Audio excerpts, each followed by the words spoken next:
esa bandera de lucha contra el narcotráfico está unida a las políticas de ajuste, de estabilización del FMI, está unida a toda la cadena de dominación, a todos los mecanismos de dominación que tiene el imperialismo. Y la otra cosa es, que fue lo que la compañera de El Salvador estaba mencionando como un tema importante, el asunto justamente de las medidas de ajuste que están siendo vistas, ¿no?, como la solución para los problemas de inflación con recesión o de hiperinflación con recesión, que es el caso del Perú, por ejemplo, ¿no?, donde se está dando en grado extremo y ustedes saben que hay una inflación de 2.400% anual y solo en los últimos 30 días la devaluación del INTI, que es la moneda nacional, ha sido del 140%. Y entonces estas políticas de ajuste son las políticas de ajuste para estabilizar el modelo, el esquema capitalista. No es para estabilizar la economía en favor de nuestros pueblos. Y además es para estabilizar la economía en favor de una fracción del capital que es el gran capital, es la fracción monopólica del capital, tanto del capital imperialista como del gran capital de las grandes burguesías en cada uno de nuestros países, al interior de nuestros países. Pero esas medidas de ajuste tienen un costo social altísimo y que más bien tienen el efecto contrario de lo que quieren lograr. Entonces, la pregunta de que si esas políticas de ajuste van a significar la consolidación de las derechas y de las democracias restringidas, nosotros decimos no. No van a significar su consolidación. Vamos a seguir profundizando más bien la crisis social, política y económica de nuestros países.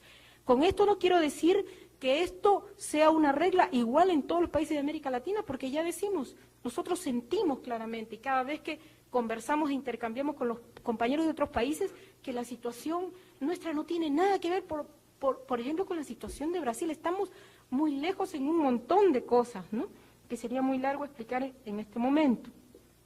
Ahora, nosotros vemos también un punto que nos parece muy importante, que es de fondo en toda esta ofensiva imperialista, es que no podemos mirar el desarrollo capitalista, ¿no?, o lo que está pasando en las economías, sobre todo de Europa Occidental, que son miradas por Europa del Este, como el paradigma, como el referente, como lo deseable, como el objetivo, pero sabiendo que dentro de eso ha habido una ofensiva ideológica muy fuerte del capitalismo, sustentada por supuesto en los errores y desviaciones de los regímenes del campo anteriormente llamado socialista. Entonces, ¿qué pasa? Que nuestro referente no puede ser eso, porque además es imposible, desde el punto de vista del desarrollo capitalista, que en los países de América Latina, por lo menos en los nuestros, digo, el caso de Brasil puede ser tal vez una excepción, nosotros no lo conocemos muy a fondo, pero en el caso de la mayoría de los países de América Latina es imposible pensar que el desarrollo de nuestros países, de sus fuerzas productivas y por lo tanto la resolución de los problemas fundamentales de nuestros pueblos está en un desarrollo capitalista. Es decir, no podemos tener esa meta delante o pensar de que es posible eso. O pensar pues que nosotros vamos a entrar en una situación que pueda hacerle competencia, ¿no?, al imperialismo yanqui o al imperialismo alemán o japonés, ¿no? Porque el papel a que nos han confinado dentro de lo que es la distribución del mundo es que nosotros somos parte ya ni siquiera a lo mejor de un tercer mundo, sino hasta de un cuarto mundo. Somos como la última rueda del coche. Incluso el papel que teníamos anteriormente de suministradores de materias primas, que era, bueno, una de las cosas que hacían que hubiera una mutua dependencia entre el imperialismo y nosotros, ha disminuido, se ha debilitado ese papel, y eso tiene que ver con el desarrollo tecnológico, con el desarrollo de nuevas formas productivas, tiene que ver con el hecho de que hay materias primas que ahora se sintetizan, con el avance de la biotecnología, etcétera, con una serie de cosas que han cambiado los esquemas productivos en el capitalismo. Y entonces hay varias cosas que están siendo sustituidas y por lo tanto las exportaciones de materias primas de nuestros países hacia los países imperialistas disminuye, y esto también se revierte en la baja de los precios de las materias primas, ¿no?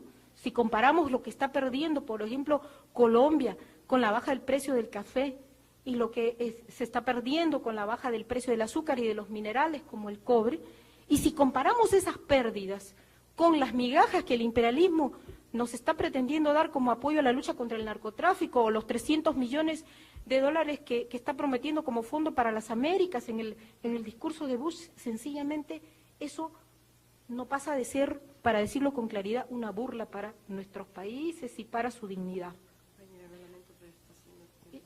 Ya, compañera. Termino entonces señalando de que, por lo tanto, nosotros tenemos que buscar, se trata de buscar el desarrollo no capitalista de las fuerzas productivas de nuestros países, que se oriente al socialismo. Por supuesto que esto es una cosa sumamente complicada y que pasa porque, además, esto tiene un presupuesto político, que es el hecho de que sean los pueblos y de que sean las inspiraciones socialistas, ¿no?, las que tengan el poder en el continente, porque de otra manera no va a ser posible.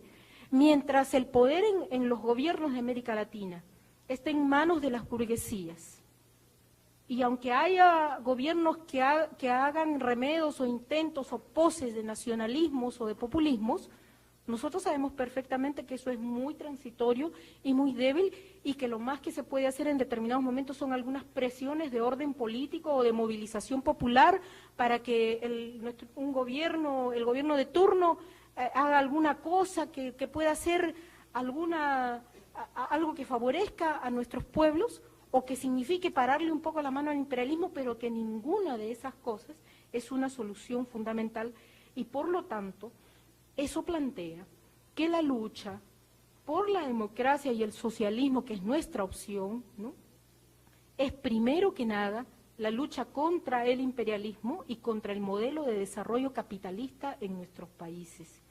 No podemos confundir la lucha contra el burocratismo y por la construcción del poder popular, del pueblo en el poder y en el gobierno, con la defensa de las democracias restringidas que corresponden a una clase que es opresora, que no corresponde a los intereses populares. Muchas gracias, compañera. Muchas gracias, compañera.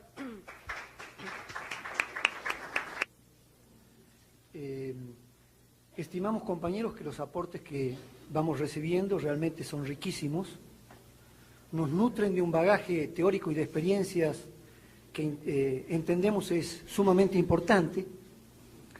En este sentido, estamos muy contentos de integrarnos nuevamente a un ámbito internacional como este, del cual nuestro partido había estado alejado durante mucho tiempo.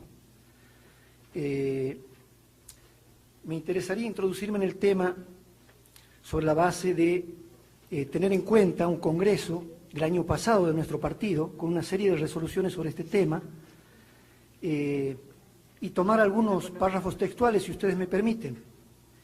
En este sentido, se ha dicho aquí y se había reiterado sobre el hecho de que estamos sumidos en un proceso de internacionalización del capital, de reconversión del capitalismo a escala mundial, y que esta reconversión adquiere tal profundidad y extensión que modifica en algunos aspectos sustanciales la propia noción de imperialismo y las formas de dominación y de dependencia, y crea, por lo tanto, la necesidad de un replanteo en el concepto de liberación nacional y social. En este sentido, nosotros entendemos que no se puede hacer contradictorio algo que realmente no lo es. Sí entendemos que es muy importante y fundamental el hecho de discutir las formas de la crisis. Entendemos que sí es necesario debatir y complementar con una visión muy profunda lo que es el proyecto global de dominación que hoy se extiende sobre América Latina y el mundo. Y entendemos también que es fundamental, a partir de ello, dirimir si estamos a la ofensiva o estamos en un proceso de defensiva, porque de esta manera se va a enriquecer efectivamente la táctica y la estrategia que elaboremos de aquí en más. Voy a ser reiterativo en la afirmación de algunos conceptos.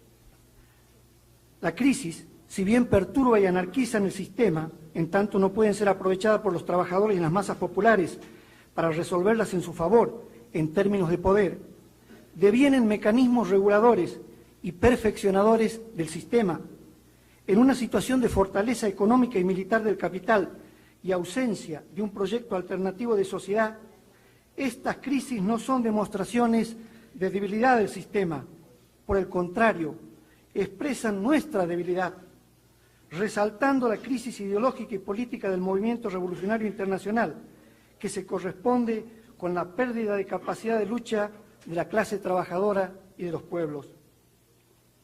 Las clases dominantes, tanto del centro como de la periferia, han aprendido a regular la crisis, dosificándola en función de sus intereses, ya sea profundizándola en forma salvaje, ya sea atenuando sus efectos, destruyendo en su propia inercia tanto a los competidores más débiles en cada área del mercado como a las capacidades del pueblo para resistir su ofensiva. De este modo, una situación que aparece destructiva para la nación se convierte en mecanismo de consolidación del nuevo poder, debilita a sus adversarios, contribuye a la realización de sus objetivos. Es decir, analizábamos el año pasado, el capitalismo viejo no genera toda la riqueza necesaria para la revolución tecnológica en coexistencias con las formas productivas anteriores y sus mecanismos normales, crédito público y privado, política de inversiones, impuestos, se agotan sin terminar de posibilitar una consolidación plena de las nuevas formas productivas. Pero estas formas avanzan y por ahora de la mano del imperialismo. Actualmente estamos observando que ese proceso de reconversión está llegando a los últimos capítulos en lo que hace a la estrategia del capitalismo a nivel mundial. Y refiriéndonos a la firmeza del sistema, es claro, cuando decimos, lejos de estar cada vez más débil, el capital está cada vez más fuerte y remodela, perfeccionando sus relaciones de dominio mundial y nacional. Por otra parte, con el recrudecimiento de la crisis y su prolongada duración, el capital no solo ha quebrado y evidenciado la insuficiencia de las organizaciones obreras, sino que subraya la necesidad urgente de reconocimiento y remodelación de las formas de dicha organización. Es decir, acá no se trata de negar el hecho del avance del capitalismo. Lo trágico realmente sería no verlo en toda su profundidad. Remodelación del capital significa tanto remodelación del capital constante como del capital variable, y con ello la lucha contra el capitalismo. En este sentido, y para no ser reiterativo, concordamos con todo lo expresado por el compañero de México respecto a cómo el imperialismo en los países centrales ha ido modificando desde la base productiva misma las nuevas relaciones de producción.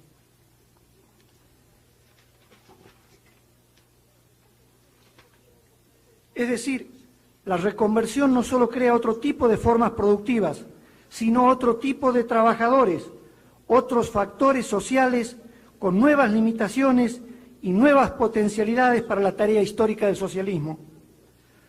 Lucha de larga duración, larga marcha, dicen varios autores marxistas mexicanos. Nosotros le agregamos defensiva estratégica. Esta defensiva estratégica es la etapa, es la característica de la etapa por la lucha por el socialismo en que estamos y está siendo asumida por los trabajadores, las capas medias, las naciones del tercer mundo y los países socialistas, con mayor o menor grado de iniciativa y capacidad de lucha, pero con una discordancia total que nos pone en general a merced de la mayor capacidad de planificación del capital en el ámbito internacional. En este sentido, no se trata de luchar o no luchar. En nuestra América Latina no hay espacio para no luchar, ya que aquí, al igual que en el resto del mundo periférico, la ofensiva del capital cae casi sin mediaciones de ningún tipo y en forma descarnada, violenta sobre los trabajadores y las masas populares en general. Podríamos decir que la lucha, la confrontación de clases, más allá de lo deseable, de lo táctico y lo estratégico, es inevitable y por lo tanto hay que darla con firmeza. El problema, reiteramos, no es luchar o no luchar, porque los pueblos siempre resisten. Lo que debemos resolver es cómo damos la lucha, de manera de no seguir retrocediendo, desgastar al enemigo, ponerle obstáculos para que podamos desarrollar nuestra estrategia de acumulación. Este es el camino. Va a ser necesario establecer, por lo tanto, alianzas tácticas que contribuyan a dirimir la guerra comercial y tecnológica en el terreno de las comunicaciones, la informática y la telemática, la energía, la petroquímica, la industria militar y espacial, etcétera, en contra de los capitales más agresivos, menos racionales, por así decirle, liderados por la ofensiva yanqui. En este sentido, es válida la política de bloque, entendida como alianza de naciones y fuerzas sociales y políticas, de países centrales y periféricos, y el reclamo de una suerte de pacto social internacional, entendido para nosotros un nuevo orden económico internacional, concordando en la lucha por la paz, el desarme y la democracia. Compañero, su tiempo. Nuestro papel en este plano es impulsar la conformación de un bloque latinoamericano, económico, político, cultural, que defienda los intereses de la región y aumente la capacidad de negociación entre los embolcamientos mundiales del imperialismo. Los espacios estratégicos para América Latina, en primer lugar, Argentina, Brasil y México, son los países claves para fijar cualquier estrategia en el marco latinoamericano, ya que el acceso al poder de las clases populares alteraría la correlación de fuerzas en la región. Rescatar las luchas del Salvador. Asimismo, Cuba y Nicaragua siguen constituyendo la avanzada de esta revolución que asumimos y, por lo tanto, el principal objetivo de aislamiento por parte del imperialismo está vigente. En consecuencia, ya sea que los Estados Unidos consigan cerrar el eje Brasil y Argentina como área central de reconversión y su proyección al resto de América Latina, ya sea que logren avanzar en la evolución del proceso sandinista o aislar a Cuba y lanzarse la intervención, cualquiera de estas alternativas o su combinación abriría camino al despliegue de las demás y a una derrota estratégica para toda el área. Luego definimos como prioritaria la concentración de esfuerzos del movimiento revolucionario y popular en estos países. En segundo lugar, la construcción de un nuevo bloque histórico, concebido en dimensión latinoamericana y mundial, implica tanto el aspecto político y organizativo como el económico. Esta concepción está implícita en lo que hace a participar como sujeto del nuevo bloque histórico. Esta convocatoria a construir una voluntad colectiva, un nuevo bloque histórico, implica el reemplazo de los mecanismos autoritarios por otras de asociación voluntaria, cooperación, cogestión, autogestión, basados en la solidaridad social.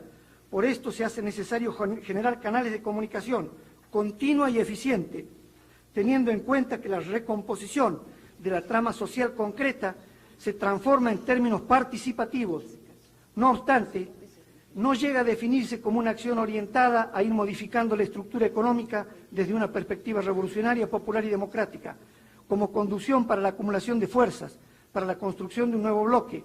Esta tarea está planteada para ser realizada desde el poder y no solo como una de las condiciones para acceder a él. Entendemos, compañeros, que no se trata de rechazar simplemente un proceso de desarrollo de las fuerzas productivas, sí de rechazar el proceso de desarrollo de las fuerzas productivas en el sentido del capitalismo y del imperialismo. Se trata de ofrecer un proyecto alternativo, global, internacional y nacional en función de un desarrollo pleno y armónico de las fuerzas productivas como única forma de enfrentar un proyecto global de dominación. Nada más. Muchas gracias, compañero.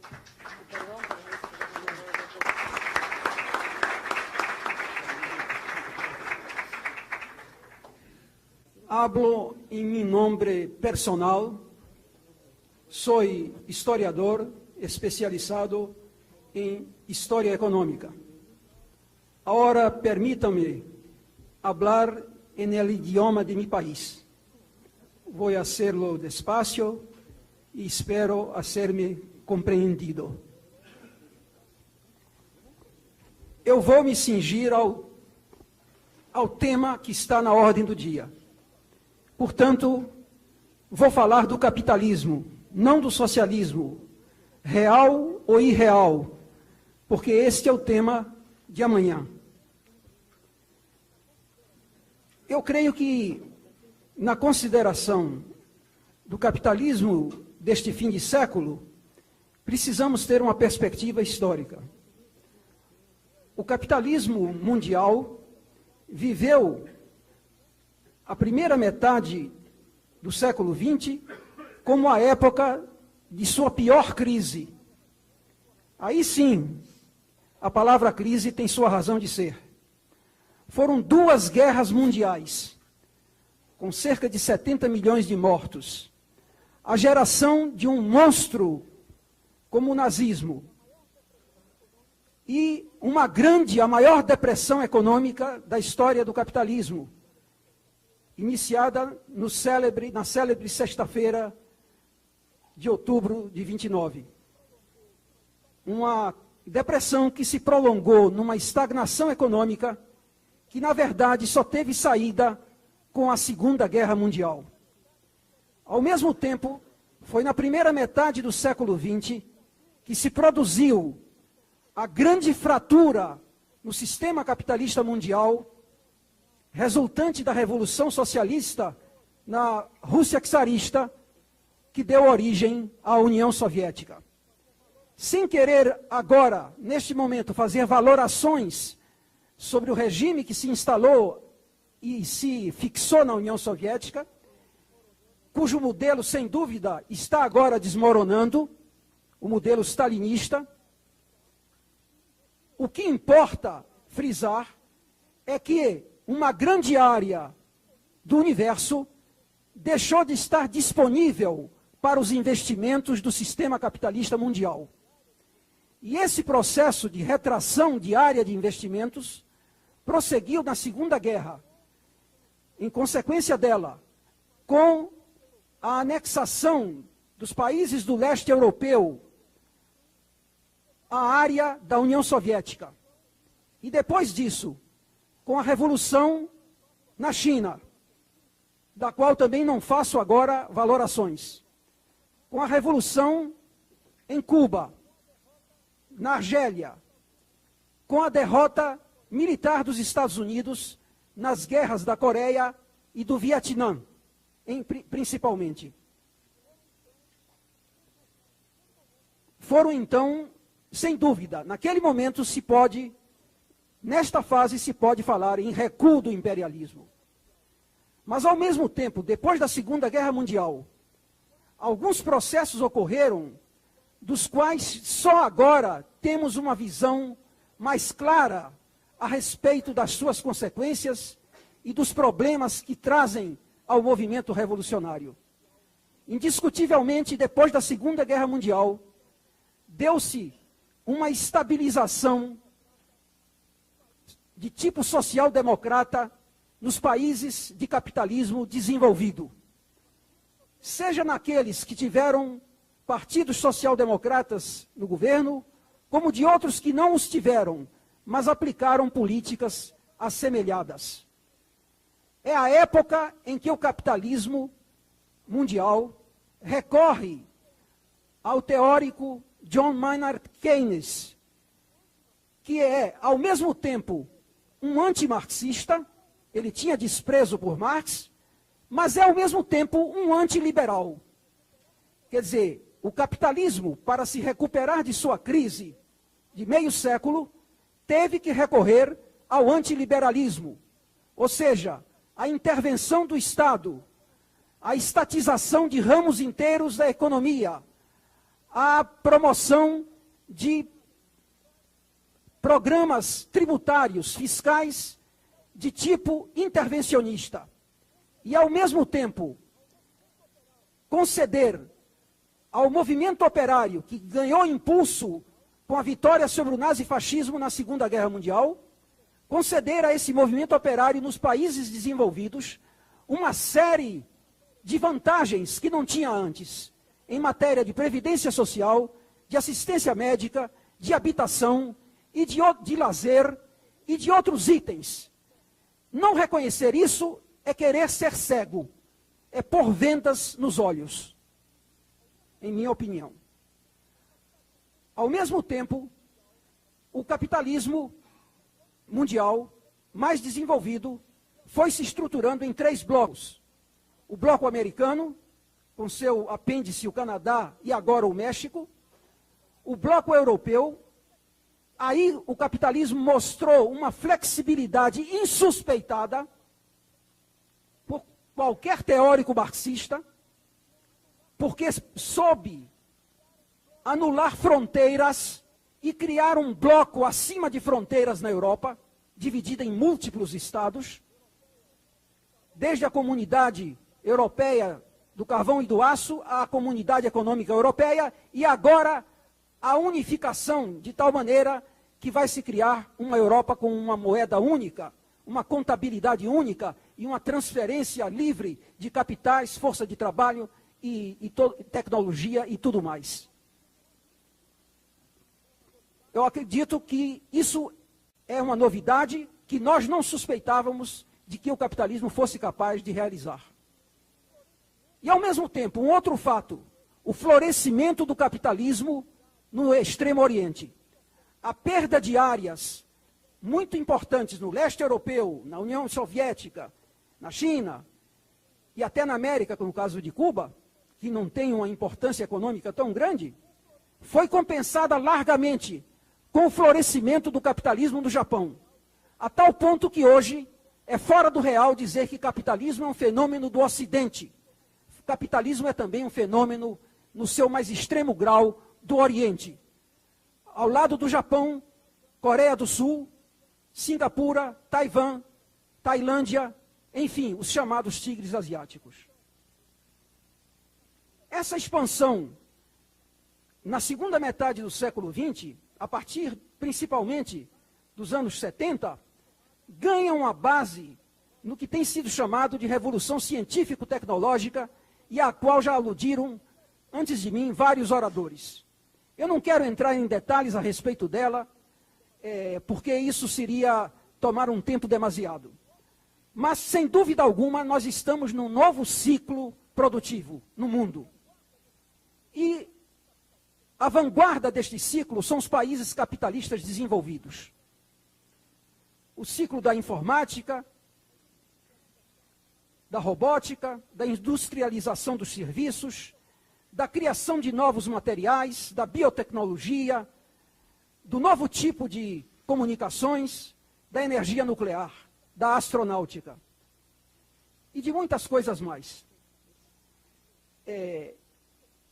Este ciclo novo que se inicia, que está sendo aplicado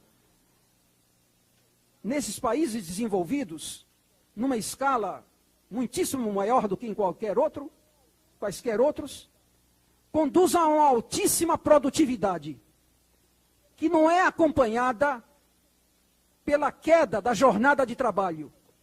A jornada de trabalho mantém-se mais ou menos estável nos países capitalistas desenvolvidos.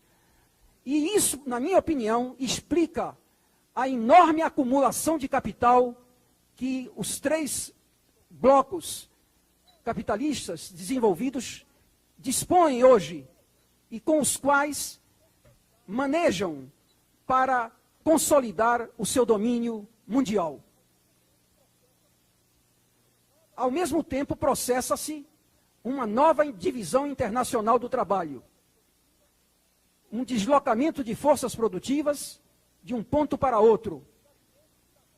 Tudo isso decidido em gabinetes das mega multinacionais, sem qualquer processo democrático, porque tudo que se possa falar da democracia burguesa nada tem a ver com a produção, com os processos produtivos. Isso é decidido pelas mega multinacionais ou nos escritórios de especulação dos grandes capitais financeiros.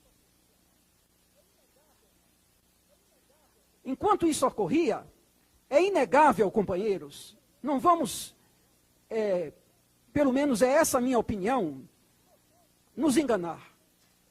Esgotou-se nos anos 70 o impulso anticapitalista mundial que vinha da Segunda Guerra Mundial.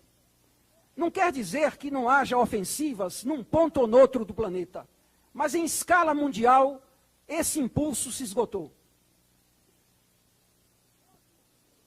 E, no próprio sistema capitalista, houve uma mudança no abandono, que consistia no abandono da política econômica antiliberal inspirada por Keynes para a política neoliberal que vem dos anos 70 e que está hoje em plena vigência e em plena expansão. Por quê? Houve os dois choques do petróleo, sobretudo o segundo choque em 79, o que impôs a aceleração da revolução científico-tecnológica no sentido da baixa dos custos de produção, no sentido da redução das tecnologias atrasadas. Ao mesmo tempo, concluía-se, no final dos anos 70, um ciclo econômico.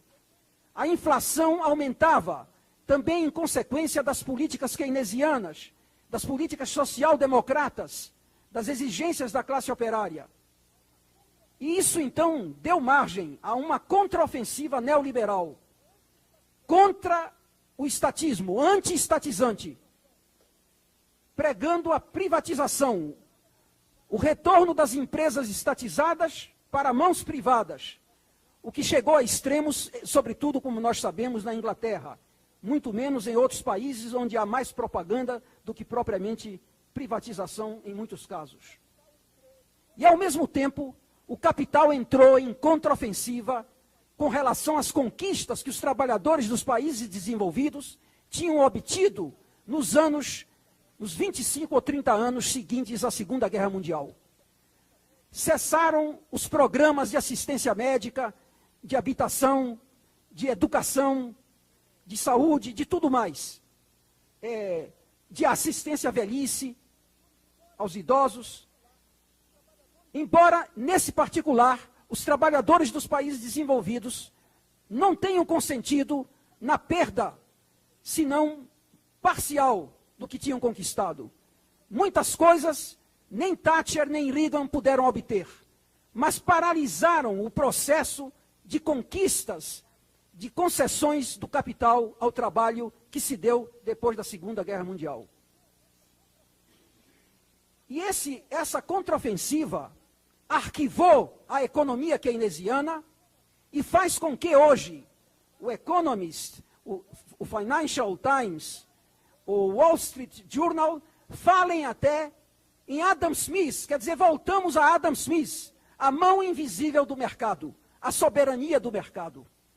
Quer dizer, essa é a nova divindade que hoje se ressuscita, parecia enterrada pelos economistas keynesianos, e ela ressuscita. O mercado soberano, a mão invisível do mercado, põe tudo em ordem e pode resolver todos os males sociais. É isso a essência da propaganda do imperialismo e que se difunde através da mídia, da imprensa, da televisão e das cátedras universitárias. Então, é a época em que entramos também do ponto de vista político. O ciclo republicano norte-americano. 2 governos Reagan seguidos pelo governo Bush. 3 governos Thatcher na Inglaterra. Helmut Kohl substituindo um período de governo social-democrata de Willy Brandt e Helmut Schmidt. E Kurt Waldheim, um ex-nazista, substituindo 13 anos de governo social-democrata de Bruno Kreisky, na Áustria. Então, em que situação isso leva no momento atual? Concretamente, a situação que o capitalismo atravessa no momento atual, digamos taxativamente, companheiros, não é de crise. Não é de crise. A produção vem aumentando, embora não a taxas muito altas, mas suficientes para dar um aumento da produção per capita ano a ano. Já foi dito aqui, este é o mais longo ciclo econômico sem crise depois da Segunda Guerra Mundial. Sem recessão. 8 anos já. Pode ser que amanhã a crise venha, mas até agora não veio já há 8 anos. Isso é o real. A taxa de desemprego dos Estados Unidos caiu da recessão de 80 a 82, de 12% para menos de 6%. Na Europa, na Comunidade Econômica Europeia, a taxa de desemprego caiu de 10% para 7,5% e está se reduzindo. Na Alemanha Ocidental, em consequência das oportunidades que agora lhe abre a reunificação, a taxa de desemprego baixou de 10% para 5%. Metade. Quem quer falar em crise com isso, realmente deve consultar o dicionário, na minha opinião.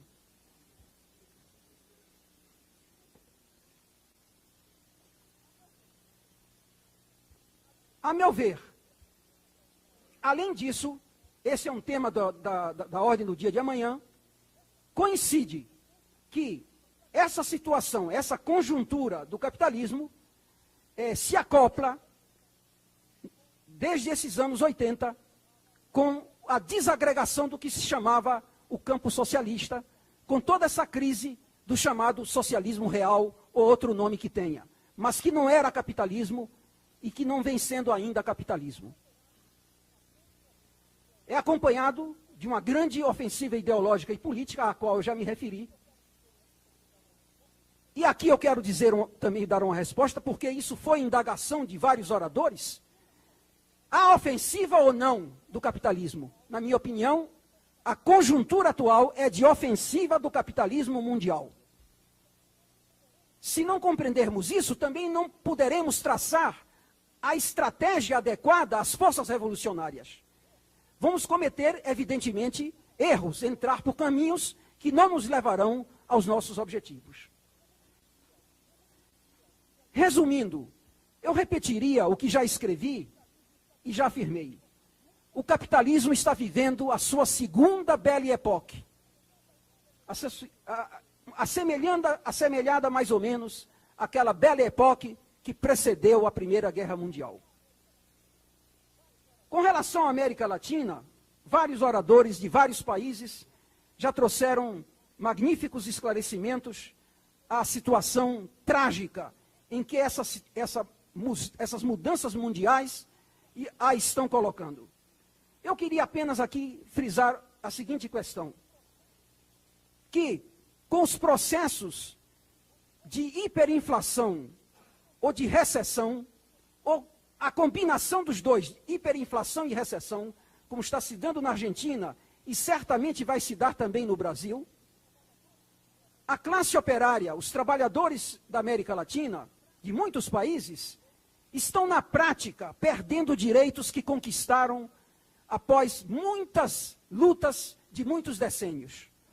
Porque o desemprego e a queda dos salários, a alta do custo de vida, tudo isso na prática invalida direitos que a classe operária conquistou. Diante disso, que vale a previdência social? Que vale uma aposentadoria, as pensões? De que vale tudo isso? Isso não traz senão uma mitigação ínfima para a situação de operários, de famílias que estão no desemprego e que não podem sequer comprar o mínimo necessário para viver. O que leva ao aumento da marginalidade, da criminalidade e de todos os fenômenos negativos, de degradação mesmo, que atingem os próprios trabalhadores. Diante disso, as nossas burguesias se associam, de uma maneira ou de outra, com o capital americano, batem palmas ao plano Bush, que já foi aqui analisado, e que implica no domínio das mega multinacionais sobre os mercados da América Latina, porque não tem intenção grande de trazer investimentos, e se os trouxerem, é em nossa desvantagem, na maioria dos casos. O que querem é despejar os seus produtos dentro dos nossos mercados, restando aqui e ali algumas ilhas industrializadas que sobreviverão, talvez em países com maior resistência industrial, como talvez seja o caso do Brasil. E, então, sem dúvida alguma, eu estou de acordo com os oradores que me precederam a respeito da situação extremamente difícil que vai atravessar, que já está atravessando a América Latina, todos os seus países. O que exige uma reflexão muito profunda a respeito da estratégia que temos que desenvolver para deter essa ofensiva e impedir que ela nos leve a uma situação de completa impotência econômica e política. É evidente, e com isso eu vou concluir, que eu não estou aqui fazendo pintando nenhum quadro risonho a respeito do capitalismo.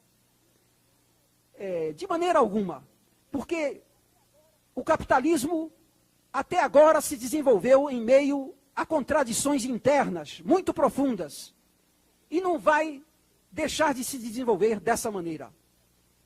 Nós temos que estudar essas contradições.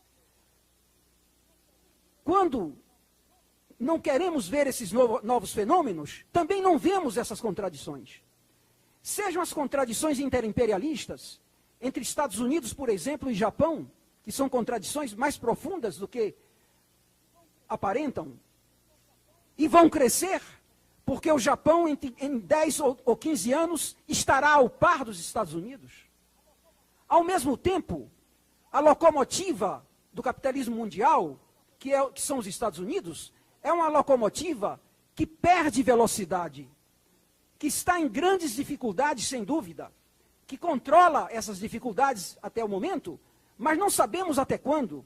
Já foi dito aqui e é sabido, os Estados Unidos precisam financiar o seu imenso orçamento bélico, militar, e não pensam em diminuir esse orçamento, apesar das concessões que lhes fazem os soviéticos e outros países do chamado socialismo real. E quem financia esse déficit orçamentário? Quem financia o déficit comercial? São os parceiros dos Estados Unidos. Financiam porque precisam do mercado americano. Então, eles estão financiando alguém que está ficando velho e que está ficando cada vez mais enfermo. E precisam financiar porque se derroca os Estados Unidos, se desmoronam os Estados Unidos, isso repercutirá também no desmoronamento da Europa Ocidental e do Japão. Por enquanto, por conseguinte, é uma situação de equilíbrio extremamente instável. Esse da Belle Époque, da segunda Belle Époque capitalista. O fosso entre ricos e pobres, segundo várias pesquisas, até mesmo na França, onde há um governo socialista, se acentua. E se acentuam fenômenos como a xenofobia, o racismo, o pauperismo, em toda a Europa e em todo o mundo capitalista, inclusive nos Estados Unidos. Decadência dos instrumentos de assistência previdenciária, de educação, de auxílio aos pobres, como tinha sido conquistado nos anos anteriores. Eu não posso aqui e nem pretendo dizer como vai acabar esta conjuntura. Eu creio que os companheiros são muito mais autorizados do que eu para tratar deste assunto, deste tema. A acumulação capitalista sempre foi profundamente contraditória e sempre encerrou consigo uma conjuntura de catástrofe, como aconteceu no caso da Primeira Guerra Mundial, quando se iniciou o ciclo de dificuldades profundas do capitalismo na primeira metade deste século. A perspectiva que nós temos é do socialismo, mas é um socialismo, vamos discutir isso amanhã, porque é o tema de amanhã, que deve ser repensado. E eu gostaria de encerrar, então, as minhas palavras com a convicção de que, para compreender os novos tempos, é indispensável renovar o pensamento marxista. Muito obrigada.